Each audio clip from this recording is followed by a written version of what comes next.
También, que tanto en España como en Francia, son tanto el Securitas como el SICODES o las que encontramos en Valladolid y en Madrid, tienen que ver con que ellos tienen una obligación muy grande de tener sus edificios asegurados. Entonces, los que hacen estadísticas son las compañías de seguro. Y entonces, lo que nos sirvió esto para ver cuál era la ubicación de las lesiones, cómo se distribuían dentro, digamos, en la envolvente del edificio. Fíjense ustedes, los muros exteriores se llevan el 28% para uno de los organismos, ¿no? El otro, el 14%, bueno, los revestimientos interiores, y las terrazas, fíjense ustedes, el 14,5%. Y estamos hablando de lugares como Francia o España, que no tienen el clima que tenemos nosotros, ya lo van a ver. Digamos, un clima con tanta amplitud térmica y con tanto ion cloruro, como el que tenemos nosotros. Bueno, más o menos lo mismo da en cuanto a las lesiones constructivas en fachadas. Fíjense ustedes, el 43% son las lesiones de las fachadas, desprendimientos de plaquitas, desprendimientos de revestimientos, etcétera, ¿no?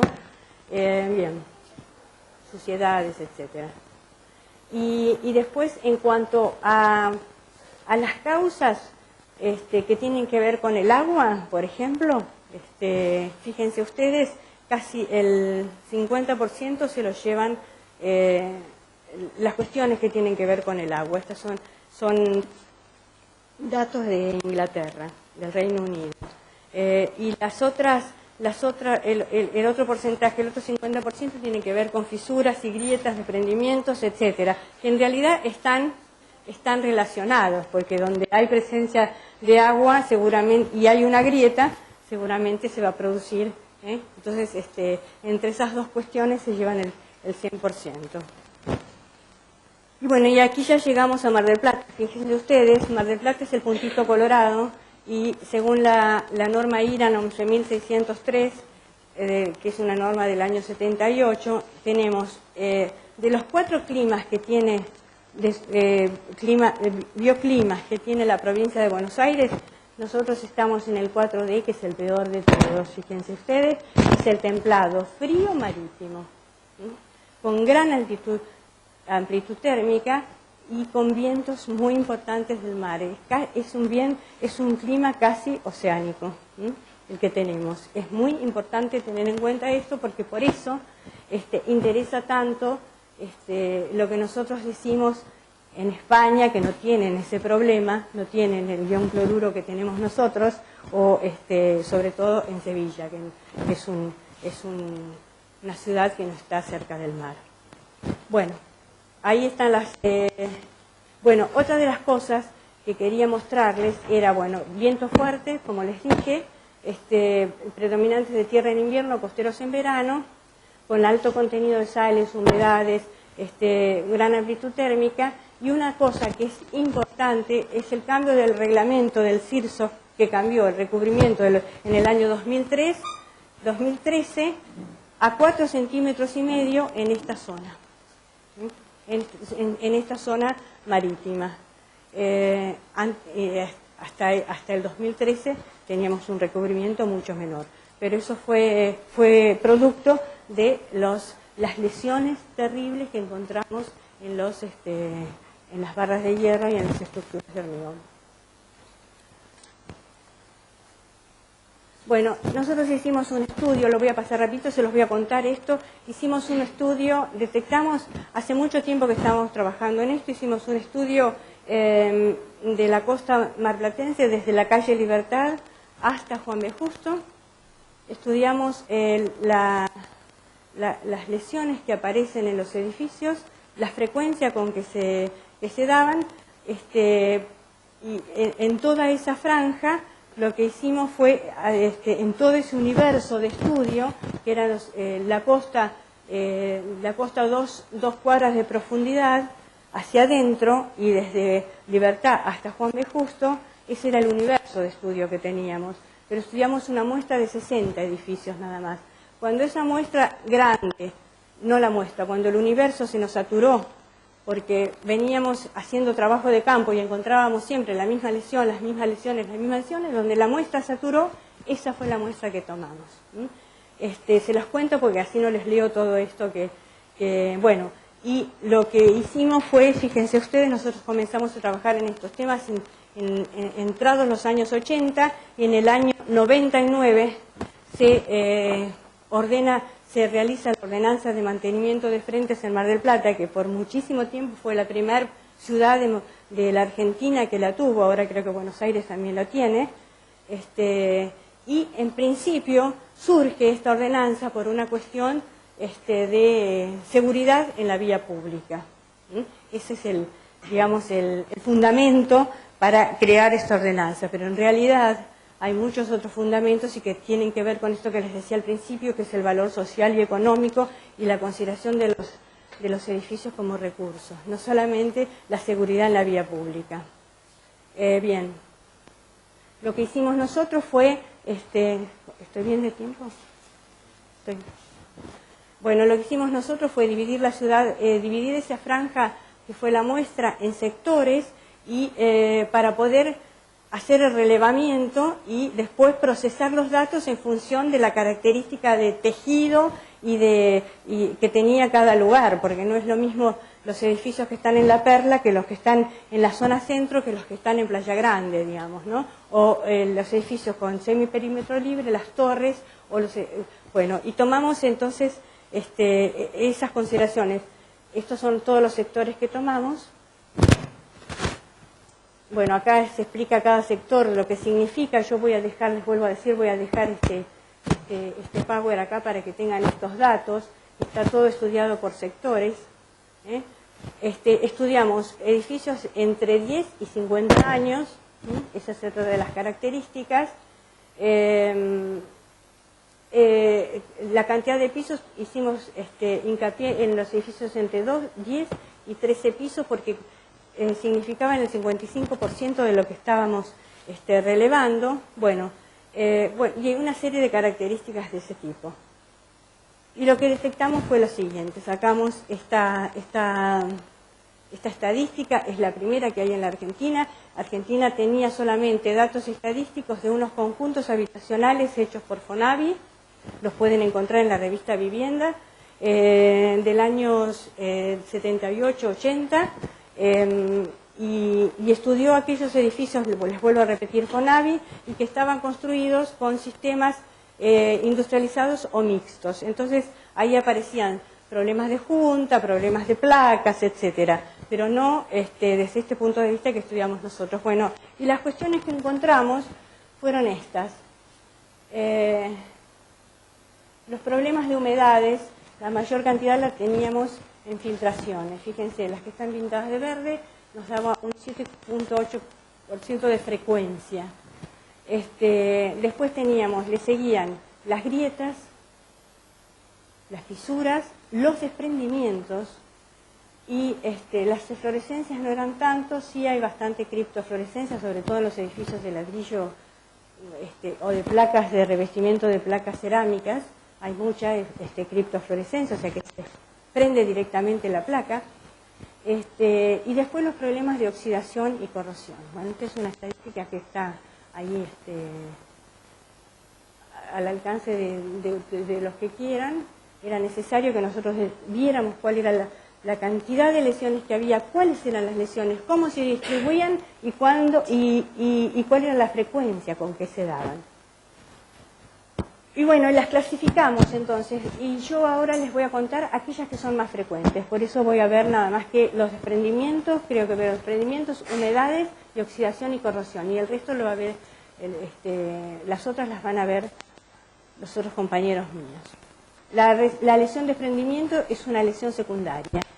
Ocurre porque hay una causa que la originó, no es la lesión primaria, digamos. Entonces hay que actuar sobre el origen, no solamente sobre lo que estamos viendo o sobre la manifestación final. Y sí, lo que hicimos en función de lo que detectamos fue clasificar en subtipos, porque encontramos desprendimientos de revestimientos, y a eso tuvimos que ponerles un nombre. ¿De qué hablamos cuando decimos revestimientos? Entonces, desprendimientos de pieza o micropiezas.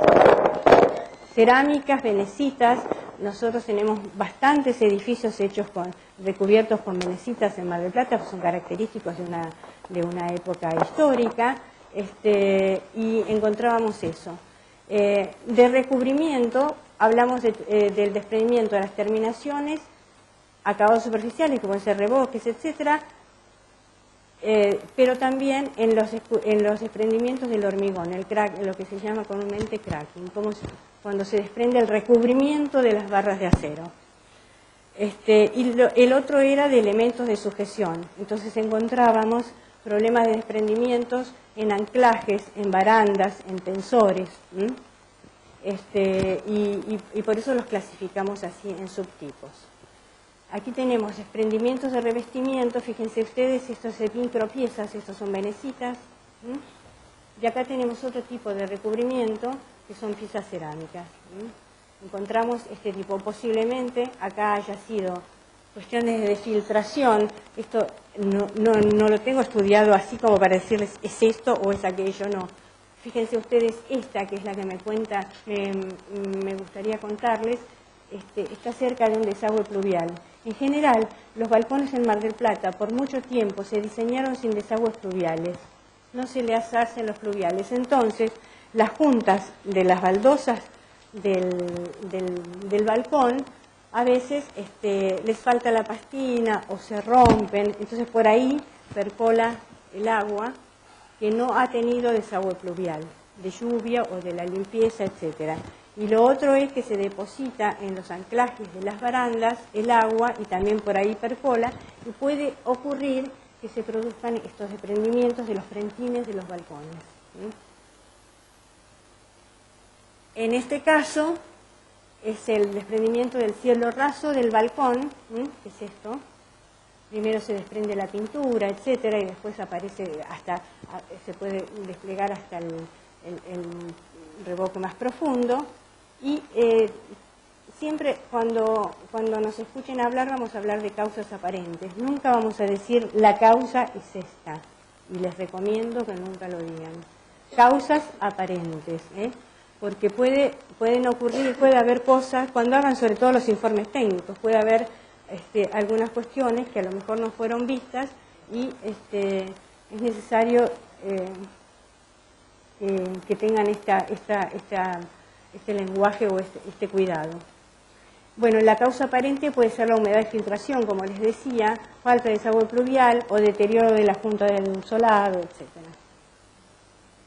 Este es el recubrimiento, la otra tipología o subtipo, que es el desprendimiento del recubrimiento del hormigón armado. En este caso se desprendió a lo largo siguiendo las barras de hierro, y en este caso se desprendió la punta del balcón. Es posible que, fíjense ustedes que esto está todo sucio, negro, el agua chorrea por aquí, es posible que tenga microfisuras o es posible que se percole el agua en el anclaje de esa baranda, y entonces la falta de mantenimiento hizo que en un determinado momento se desprenda. Bueno, la sintomatología es oxidación y corrosión previa, después les voy a explicar qué es cada cosa. Es posible que los materiales o las técnicas constructivas o la dosificación del material del recubrimiento o microfisuras por dilatación y contracción térmica hagan que aparezca esa lesión. La oxidación y la corrosión es una lesión química. Generalmente aparecen juntas. En casi todos los metales, el óxido es una capa protectora, menos en el hierro. ¿Por qué? Porque la capa esa de óxido que se forma con presencia de humedad o de agua sobre el hierro es porosa, es inestable, y allí cuando se conforma esa capa de óxido se deposita más humedad, se depositan más sales y se desencadena el proceso de corrosión. Por eso digo que son dos cosas, un proceso que es continuo. Comienza la oxidación y después se produce la corrosión.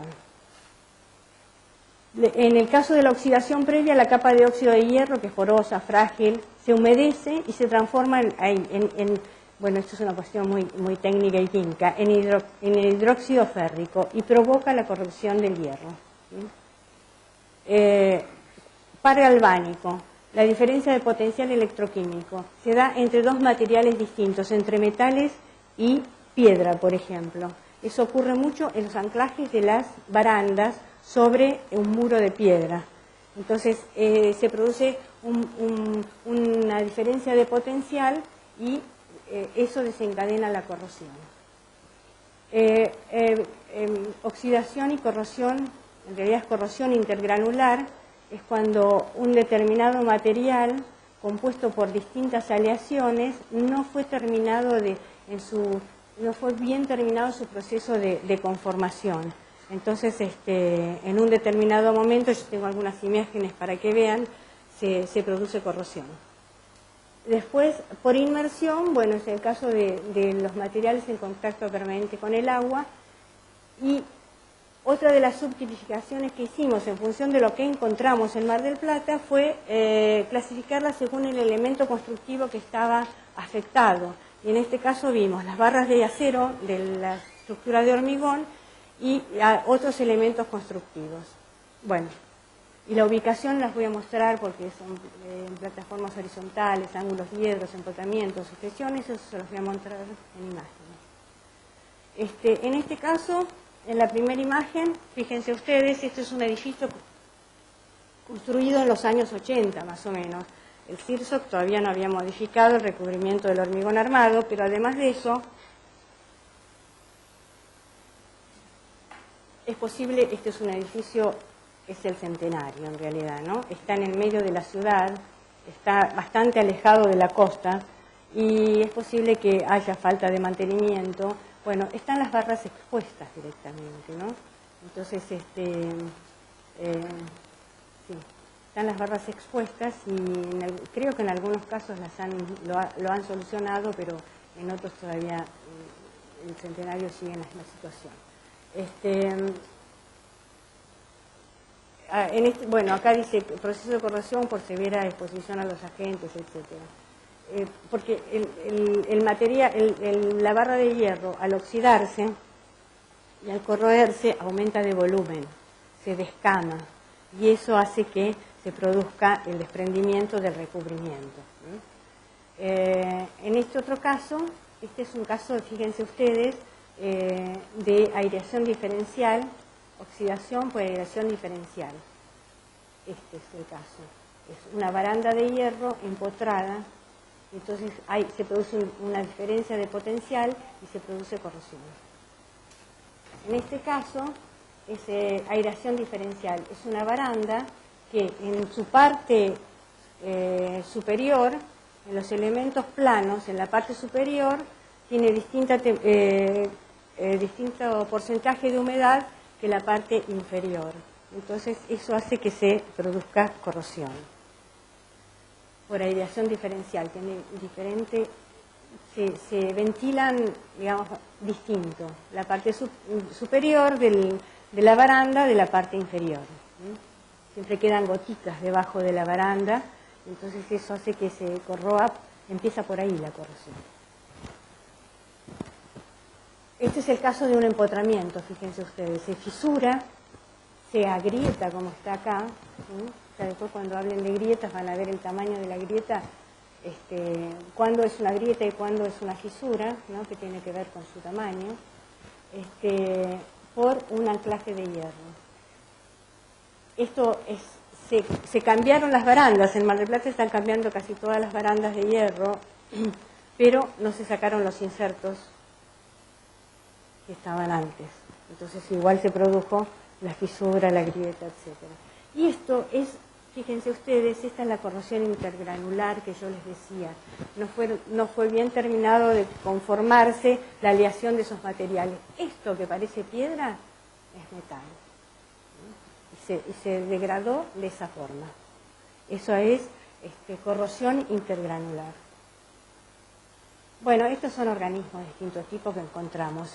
Esto es tan simple como limpiar o limpiar las canaletas, sacar estas plantas que han ido creciendo, acá no, y sacar este verdín, si se tuviera la constancia de hacer eso, porque si no después comienza a degradarse. Fíjense ustedes, este es un balcón que tenía una raíz por debajo del solado, que terminó levantando los solados, ¿no?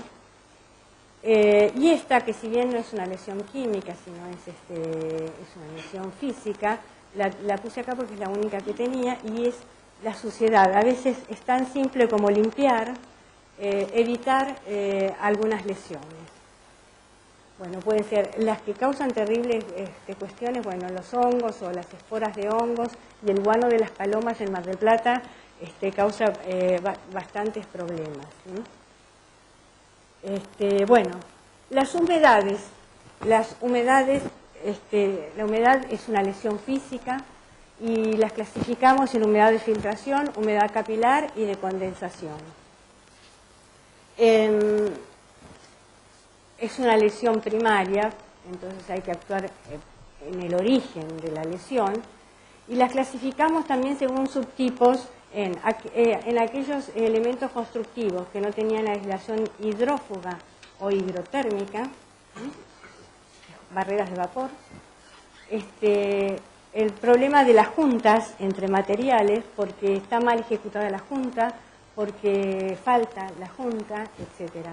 Y cuestiones de revestimiento, porque faltaba revestimiento, porque se cayeron placas y no se repusieron, etcétera.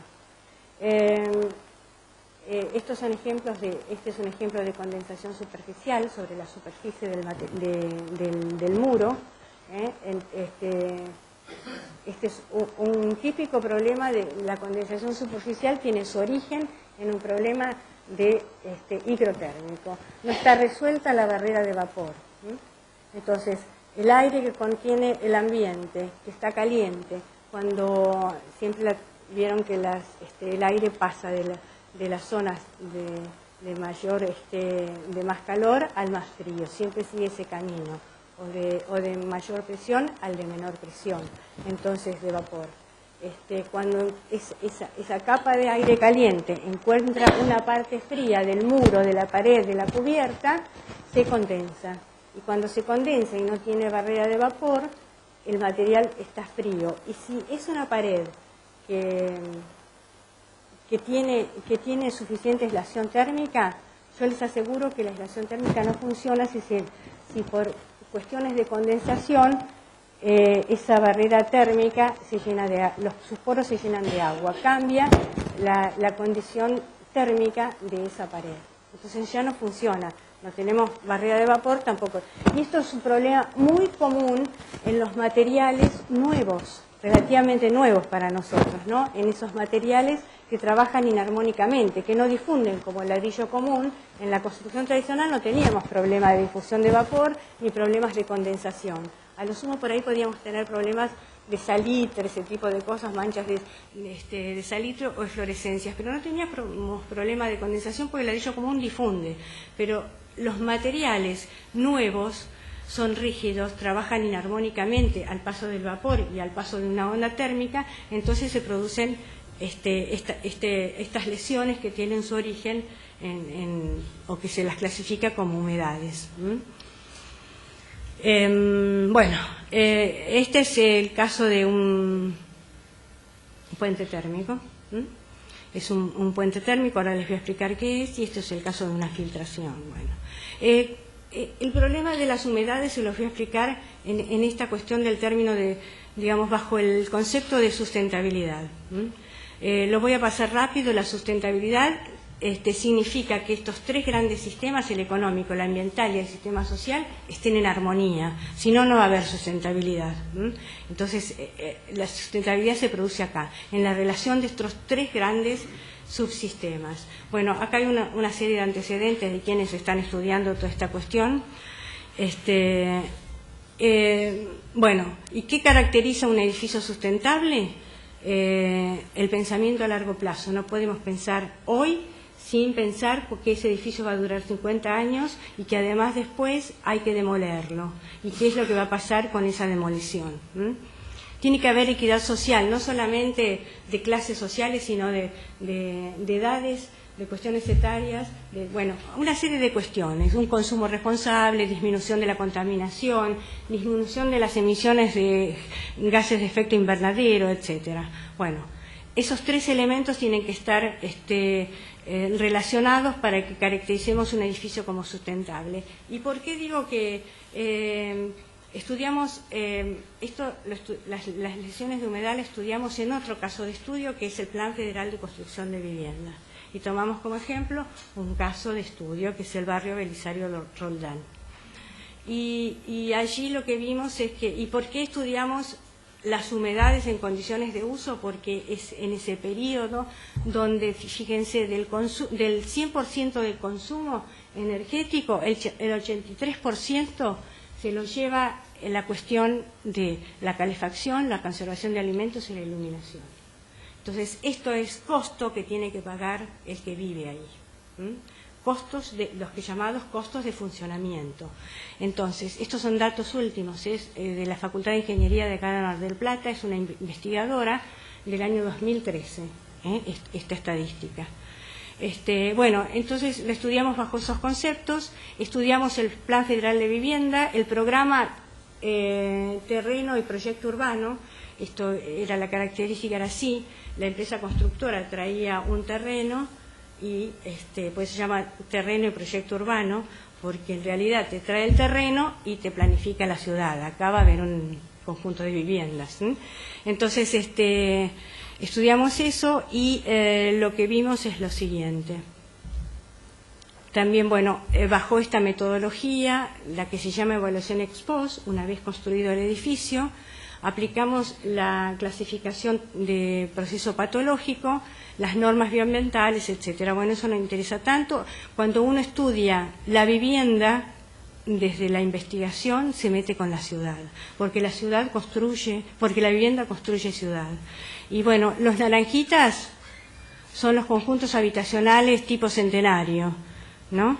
Y las verdecitas son los planes federales de construcción de vivienda. Están todos ubicados en las cuencas hídricas, en zonas que se inundan. Eso queríamos ver más o menos. Cuando estudiamos esto, dijimos, bueno, estudiemos a escala urbana a ver qué pasa también. Y a escala de la vivienda, lo que encontramos en el trabajo de campo fue esto. Y esto ya es medido con instrumentos, con un humidímetro. Encontramos humedad de condensación, producto de los puentes térmicos. Este es un puente térmico geométrico, es un puente térmico de estas características, donde el K del muro es distinto al K del puente térmico. Tienen un K distinto, el coeficiente de transmitancia térmica, que es el K, es distinto, tiene un valor distinto, y por supuesto por debajo del admisible para esta zona. Entonces se produce esto. O sea, esto está muy caliente y tiene mucha superficie. Acá se concentra el aire caliente y tiene mucha superficie para dispersar fría en Mar del Plata, muy fría. Entonces se produce condensación ahí, en ese lugar. ¿Qué es hongos negro? Es muy difícil de solucionar eso. Encontramos condensación superficial en lugares bastante característicos, como atrás de los placares, atrás de las camas, atrás de la mesada. En esos lugares encontramos también, y no sé si se alcanza a ver, pero la aguja está, no es que tocamos la pared así y dijimos, no, acá hay humedad, fuimos con un aparato a medir. Y la otra que encontramos, bueno, y el K, en este caso, el puente térmico constructivo es cuando unimos dos materiales con distinto coeficiente de transmitancia térmica, como puede ser una columna de hormigón y una pared de mampostería. Entonces, seguramente los K, no, seguramente no, estoy segurísima que los K son distintos. Entonces, el problema de este puente térmico no es tanto la pérdida de calor por ahí, sino el problema de condensación de humedad. Y lo otro que encontramos, bueno, filtraciones, etcétera. Lo que hicimos fue un estudio y una vez que fuimos al sitio y verificamos, yo les cuento esto para que vean que esto tiene rigor metodológico lo que hicimos. Fuimos al sitio, relevamos y verificamos desde el punto de vista teórico y encontramos que la mayor pérdida se daba, el 38%, por los muros exteriores. Fíjense ustedes que en general, en casi toda la bibliografía, la mayor cantidad de pérdida se produce por las cubiertas. En este caso se produce por las paredes, porque son paredes que son paredes frías, que la temperatura de la superficie interior de la pared es muy fría en relación a la temperatura del local. Si la pared es una pared suficientemente aislada en Mar del Plata, la temperatura del paramento interior tiene que ser lo más próximo posible a la temperatura de confort, para que no se produzca ese choque térmico, se produzca la condensación superficial. Peor todavía la intersticial, porque no la vemos, la tenemos adentro de la pared y la pared está toda húmeda. Bueno, encontramos que si bien por ahí el K daba, no daba el G, que es son las pérdidas globales por, ya tengo que estar terminando, las pérdidas globales por metro cúbico del edificio. Y ahí interesa el coeficiente de forma. La forma que tiene el edificio no es adecuada para esta, tiene muchas pérdidas, tiene muchas aletas, tiene muchas superficie en contacto con el exterior. Bueno, todo eso hicimos un estudio nosotros y hicimos unas recomendaciones. No sé si nos van a dar, les va a interesar. A nosotros nos interesó trabajar con esto, me olvidé de decirles, porque este es dinero que pone el Estado, son las viviendas construidas por el Estado, las ponemos todos los sectores sociales, y es mucho el dinero que se destina para la construcción de viviendas, para construirlas mal, y que además la gente viva mal. Por eso, bueno, y para ir terminando, ya creo que me faltan dos filminas nada más. Nosotros diseñamos un instrumento para hacer el relevamiento de las características constructivas, porque cuando vamos a hacer una inspección debemos saber bien de qué está hecho el edificio, cómo son sus paredes, cómo es la cubierta, cómo son los solados. Estudiamos las características constructivas y bueno, ubicamos en planos, ubicamos con fotos, vemos por subsistema, cada subsistema cómo está construido, por componentes, que es la parte del subsistema que permite que se conformen uniéndose dos componentes, otro subsistema. Bueno, especificamos sobre lo que es estado general, bueno, malo, etcétera. Y después lo que hicimos fue, también diseñamos una planilla para hacer el registro de lesiones y el relevamiento y el procesamiento correspondiente. Y también clasificamos, ubicamos, clasificamos, ponemos la sintomatología aparente, cuál es el tipo de lesión con la que nos estamos enfrentando, la causa aparente, y clasificamos en función de clase primaria y secundaria y en función del grado y extensión de la lesión. Eso también se los dejo, no se los voy a contar ahora, pero definimos conceptualmente qué es grado 1, qué es grado 2, qué es grado 3, qué es regular, bueno o malo, para que cuando veamos esto sepamos de qué estamos hablando. Y para terminar, en esta imagen final les cuento un poco la secuencia del proceso patológico. Cuando hablamos de diagnóstico tenemos que empezar por la sintomatología aparente, es por donde empieza el estudio del proceso patológico, es el punto de partida del proceso patológico, del estudio del proceso patológico.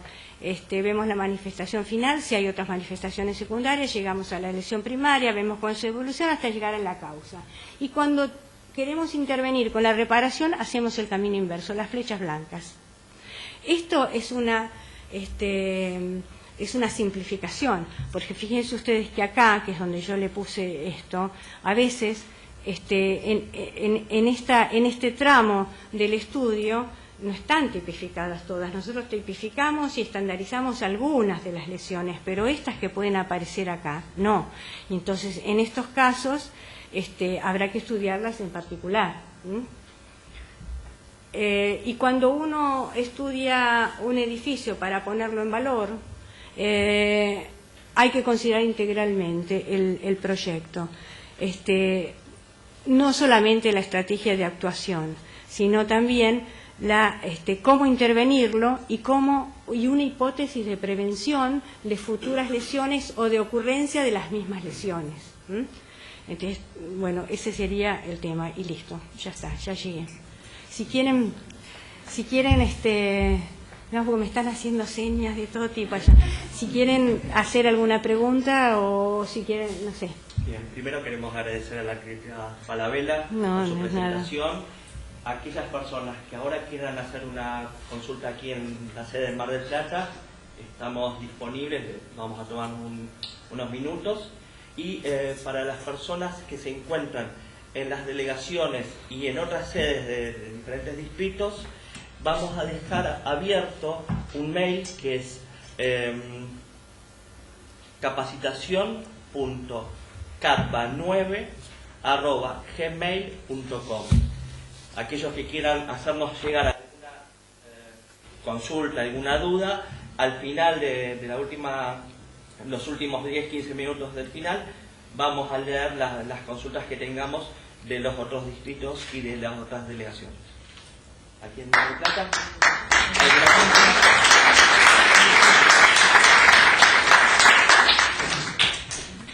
¿Alguna consulta? También podemos hacer por ahí las consultas, a lo mejor todas juntas una vez que vean las 4 exposiciones bueno, pero eso como ustedes quieran. Este mail va a estar disponible para aquellos que durante estos 4 días nos quieran hacer llegar consultas, las iremos despejando. Ahora los invito a tomar un pequeño café en la recepción. Nos encontraremos aquí cerca de 8 menos 10, 8 menos 5 para iniciar nuevamente a las 8 el segundo bloque. Gracias.